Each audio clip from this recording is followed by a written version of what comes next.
লগত কিয় ফ্ৰেণ্ডশ্বিপ কৰিছিলোঁ জানা? কাৰণ মই বৰ বেছি চিঞৰ বাখৰ ভাল নাপাওঁ আৰু তুমি মোৰ বাবে পাৰফেক্ট আছিলা। আৰু তই দেখোন কৈছিলি বোৱাৰীক বহুত মৰমত ৰাখিবি বুলি। মাত্ৰ মৰমৰ ড'জটো অকণমান বঢ়াই দে। ইমানেই মৰম কৰ যেন তোৰ নামটো ইতিহাসত সোণালী আখৰেৰে লিখা যায়। সৰুতে যে আপুনি মোক বালিৰে সেন্দুৰ দিছিল আৰু কৈছিল ডাঙৰ হ'লে আপুনি মোকেই বিয়া পাতিব, কি হ'ল? একো নক'লে যে? মই সৰুতে তেনেকুৱাই আছিলোঁ পাহাৰী। কিমান যে ছোৱালীক ভাল লাগিছিল। তাই আজি মোলৈ চাইছে। ৰাজু দেখিছেনে নাই? চাবই। তই যে ডেইলি ইয়াত বহি চিৰিয়াখানাৰ জন্তু ছোৱালী চাই থাক, তোক নাচাই পাৰেনে? ভাবিছে চাগে দেই কোন এই পাগলটো। কিবা এটা মনটো ভাল লাগি গ'ল। জীৱনত পইচাৰ অভাৱ দেখিলে হয়তো বুজি পালিহেঁতেন মোৰ অৱস্থা। বাৰু মানিছো তোৰ কথা, কিন্তু পাহাৰী কোনো মাক দেউতাকে নিবিচাৰে যে তেওঁলোকৰ ছোৱালীয়ে এজন নপুংসকৰ লগত সংসাৰ কৰাটো।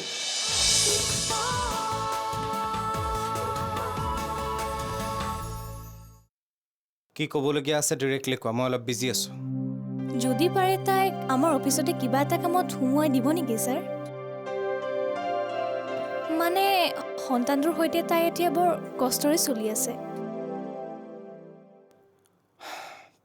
এইটো কি চৰকাৰী অফিচ পাইছা নেকি যে গিৰিয়েক ঢুকাব আমি চাকৰি দিব লাগিব? এইটো মোৰ অফিচ হয়। ইয়াত ইমোশ্যনৰ কাম নাই, টেলেণ্ট লাগে। এনেকে যাকে তাকে কিয় অফিচলৈ লৈ আহা? চৰি ছাৰ। চোৱা, মই ইয়াত কোনো ছ'চিয়েল ছাৰ্ভিচ কৰি থকা নাই, বিজনেছ কৰি আছোঁ।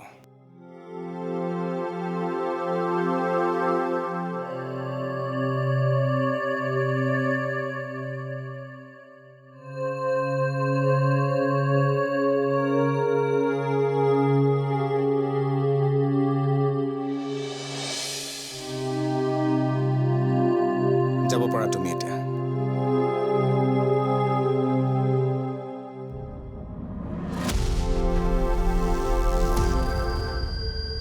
নাকান্দিবা ঝৰ্ণা। তুমি নকলেতো মই গমেই নাপালোহেঁতেন বা যে ইমান কষ্টত আছে। আমি তাইক ইমান মূৰ্খামি কৰিবলৈ দিব নোৱাৰে। তাই নিজে জানি বুজি এনে এটা জীৱন বাছি ল'বলৈ আমি বাধা দিবই লাগিব। মই বাক ভালদৰে জানো, তাই বহুত জিদ্দি। তাই যিটো বিচাৰে সেইটো তাই কৰিহে এৰে।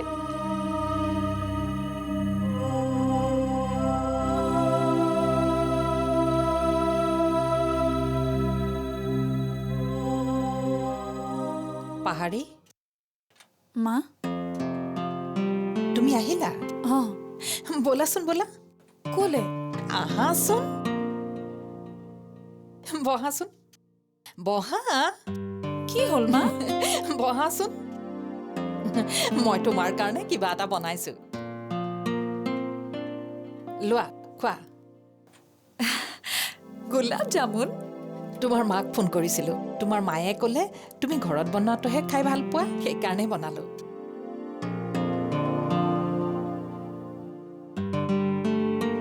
খোৱা খোৱা।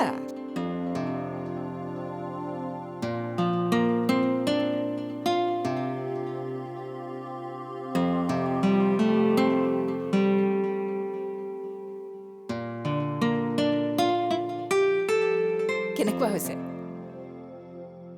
ভাল হৈছে মা।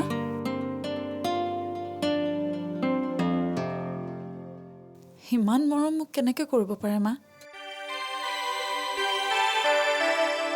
মইতো কেতিয়াও জানিবলৈ চেষ্টা কৰা নাই আপোনাৰ কি ভাল লাগে, কি বেয়া লাগে। আৰু আপুনি নাজানো মা, মই আপোনাৰ এই মৰমৰ মূল্য কেতিয়াবা দিব পাৰিম নে নোৱাৰিম? মই মৰমৰ মূল্য নিবিচাৰোঁ। কেৱল সময়ত মোক পাহৰি নাযাবা। সময়ত গৌৰৱৰ বিৰুদ্ধে গৈ হ'লেও মোৰ পক্ষত থিয় হ'ব লাগিব।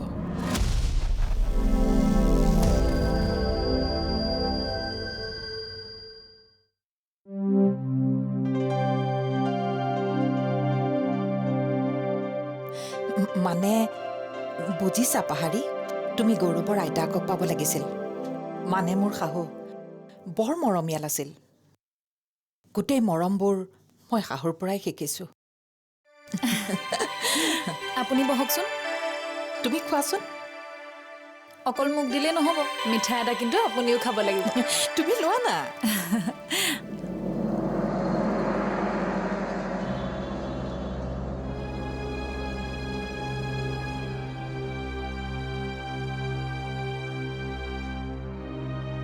আচৰিত কথা পাহাৰী ঘৰলৈ কিয় নগ'ল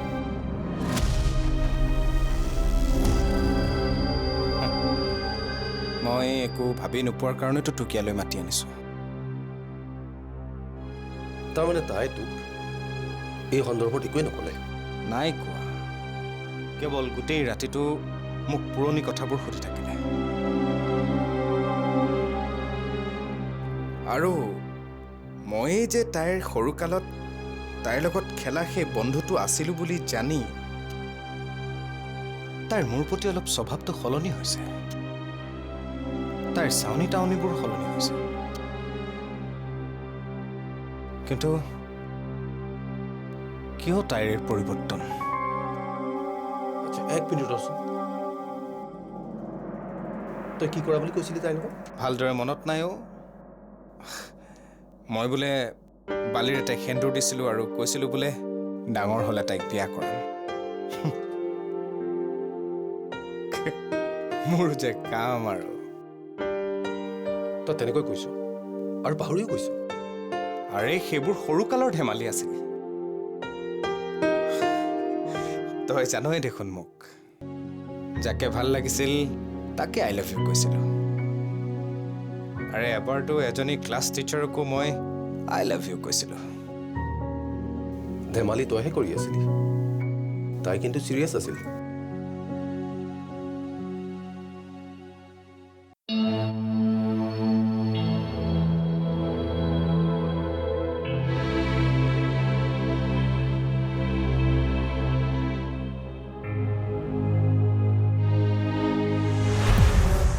মোৰ বাবে যদি ঝৰ্ণাৰ বিয়াত বাধা হয় মোৰ বৈবাহিক জীৱনৰ অসফলতাই যদি তাইৰ জীৱনত মই নোৱাৰো এই বিয়াখন ভাঙিব মই নোৱাৰো মোৰ সংসাৰখন ভাঙিব জিয়া নোৱাৰো কিয় তই মোৰ কাৰণে গোটেই জীৱনটো শেষ কৰিছ বা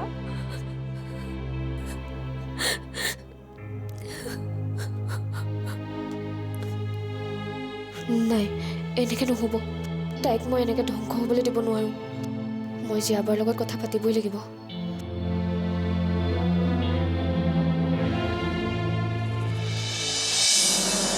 আজি আপুনি আপোনাৰ সকলো প্ৰশ্নৰ উত্তৰ পাব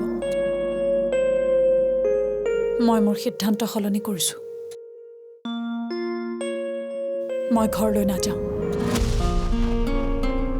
গোটেই জীৱন মই এইখন ঘৰতেই থাকিম আপোনাৰ পত্নী হয়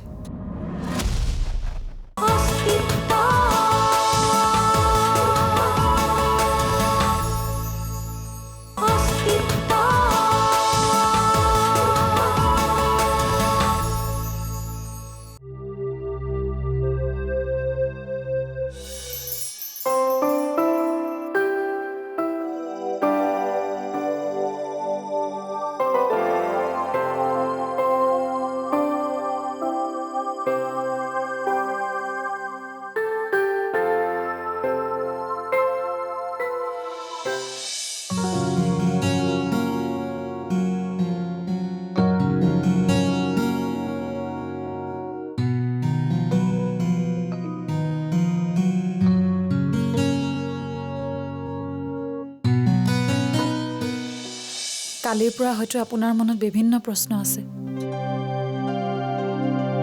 কিয় মই ঘৰলৈ নগলো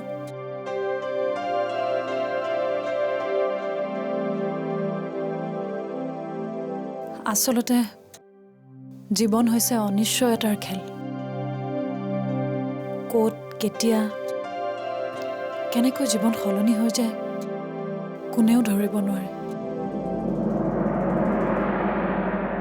আজি আপুনি আপোনাৰ সকলো প্ৰশ্নৰ উত্তৰ পাব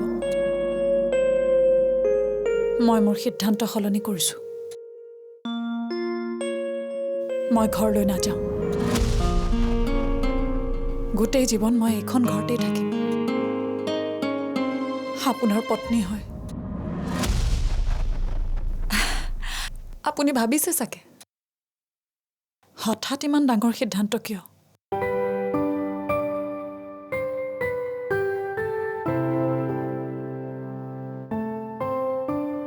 সৰুৰে পৰা মোৰ কেৱল এটাই সপোন আছিল জানে, সেই যে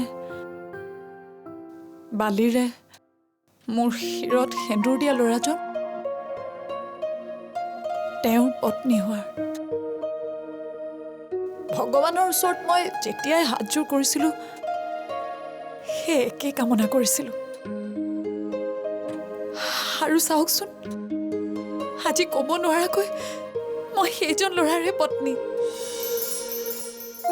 আপোনাৰ মনৰ কথা মই নাজানো, কিন্তু প্ৰেম কি বস্তু বুজি পোৱা নোপোৱাৰে পৰা মই কেৱল আপোনাৰে প্ৰেয়সী।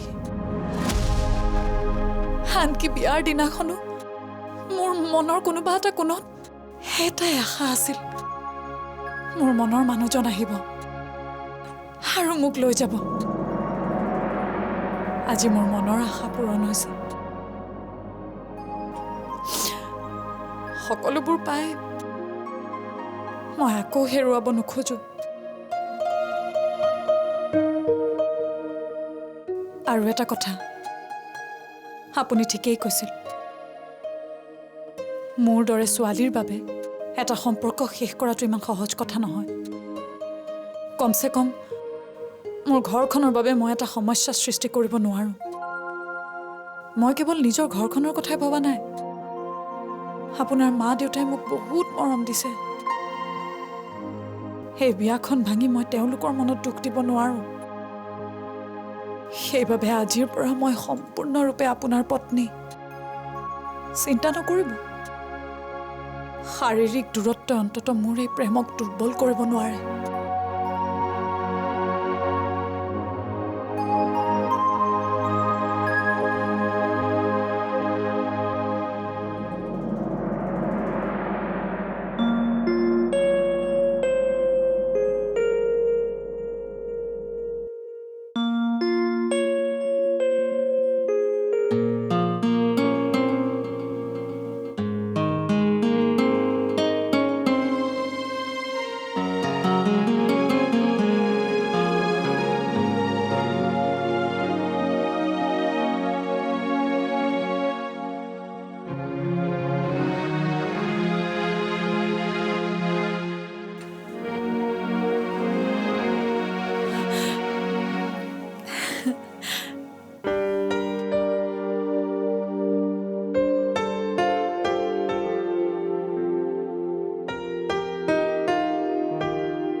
তুমি কাইলৈ তাইৰ ওচৰলৈ যোৱা আৰু তাইক তুমি বুজোৱা, আৰু আনফালে মই মোৰ কাম কৰিম।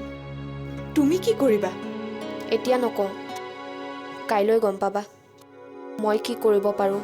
মই বেয়া মানুহ নহয়, মাথো মই মোৰ ঘৰখনৰ কথা, মোৰ মা দেউতাৰ কথা অলপ বেছিকৈ চিন্তা কৰোঁ প্ৰতিটো মুহূৰ্ততে।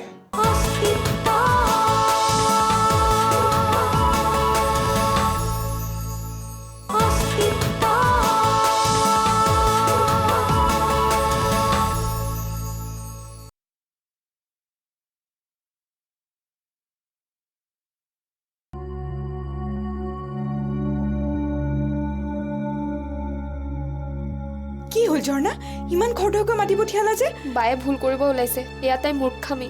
আমি তাইক ৰখাব লাগিব জীয়াবা। মইতো তাকেই কৈছিলোঁ তোমাক। মই সকলো ভাবি থৈছোঁ।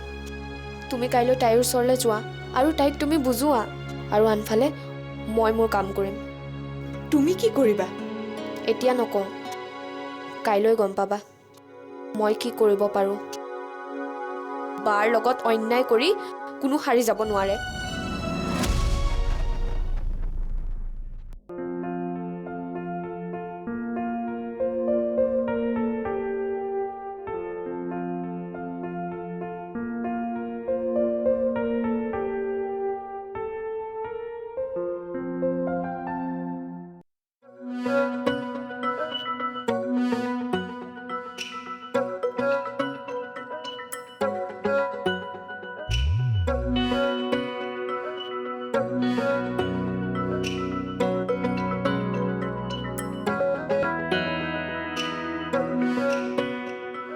পাহাৰী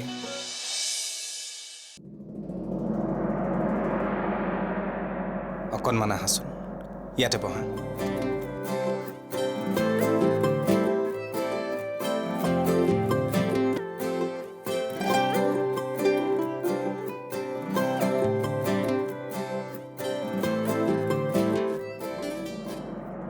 সেইদিনা যে মই তোমাক যিখিনি কথা ক'লোঁ, তাৰপিছত নিশ্চয় তোমাৰ মোৰ প্ৰতি ধাৰণাবোৰ সলনি হৈছে। বিশ্বাস কৰা, মই বেয়া মানুহ নহয়। মাথো মই মোৰ ঘৰখনৰ কথা, মোৰ মা দেউতাৰ কথা অলপ বেছিকৈ চিন্তা কৰোঁ প্ৰতিটো মুহূৰ্ততে। আৰু মোৰ দৃষ্টিভংগীৰে যদি চাবলৈ যাওঁ, মোৰ ভুলনো ক'ত? হয়তো মই পাৰফেক্ট নহয়, কিন্তু মই অপৰাধীও নহয়।